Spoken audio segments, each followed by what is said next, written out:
Hello, welcome back to my YouTube channel, Praveen Kumar Bomisetti. In this video, we'll see one of the real-time use case of DBT macros for audit columns. Okay, see by using macros, how can you generate the audit columns? We'll try to see in detail. One second. This is my customer table. Okay, I have inserted few records. Okay, let me see the data. Select start from customers. If you see, we're having customer name, city, status. Now requirement is that what's from DBT, I want to add the current timestamp. Okay, when it is loaded. Okay, the invocation ID. I want to add those things. So for this purpose, let me create a macro. Let me open DBT Cloud. Let me create a macro. See, right click, new file. See, I'm trying to write audit columns dot SQL. Okay, so SQL. See, the macro name is audit columns. Okay, dot SQL. Now, what is the syntax of a macro? Underscore macro. See, one more time. Underscore macro. Name of the macro is this thing. This is my macro name. Now, what happened? Now, I want to get the current timestamp. See how to get the current timestamp. See, current timestamp. Okay, as I'm trying to give the alias name. So DBT loaded at, okay, comma, same thing. I want to get who's loaded this DBT. We should go with current user. Okay, user hash. So DBT loaded by. Okay, same thing. I want to get invocation ID. How to get the invocation ID? See, invocation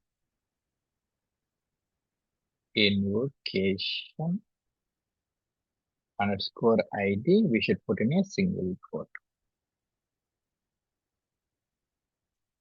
So give one proper column alias.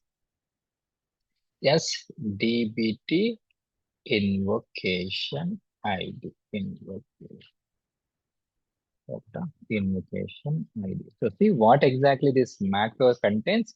This macro contains three things. Current timestamp, current user, invocation ID for tracking purpose. So see DBT loaded at DBT loaded by and DBT invocation ID. So this is a macro we have created and we'll try to use in the particular model. Now what's the thing? This is the customer. See, select the start from customers. Let me go and see. Let me create a model. Okay, right click, new file. See, customer stage. Okay, dot SQL. Okay. So create it. Now try to execute. See, control enter. First to see the data. Let me see the data. It is saying object does not exist. We should give you fully qualified name. We are in which database? EDW DevDB RAS schema. Whether we need to go for fully qualified name or sources dot YAML concept. As of now, I am going for fully qualified name. EDW DevDB dot RAS schema. So this is the concept of fully qualified name. The same thing we can use what? We can use what? We can able to use sources.yaml concept. Now let me save it. Now what I want to create a transient table. See config, so comma transient equal to true. This is normal behavior. Now see transient table. Now I want to add the extra columns for outing purpose. Now how to do? Simply put. So see, here you need to understand macros are nothing but what? It's a piece of SQL code that contains, see, that contains what? JINJA templating language that can be reused. Okay, if you see this macro, I want to call. How to call or how to invoke? See, simply put, comma, and the macro. So JINJA expression put in a macro. See one more time. So now we have defined a macro and we want use how to use. We should put in the JINJA expression. Save it. Okay, see, save it. Let me see the data. Okay, control enter.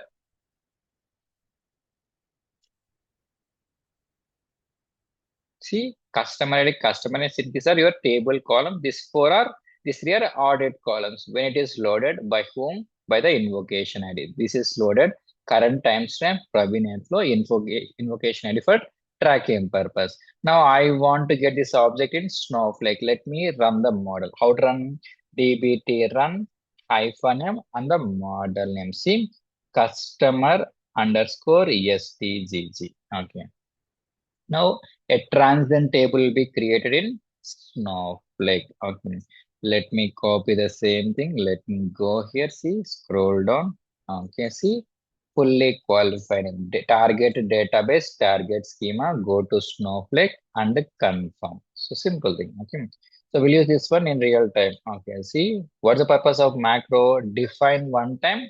See, I can able to see the extra audit column. So see this 1 second.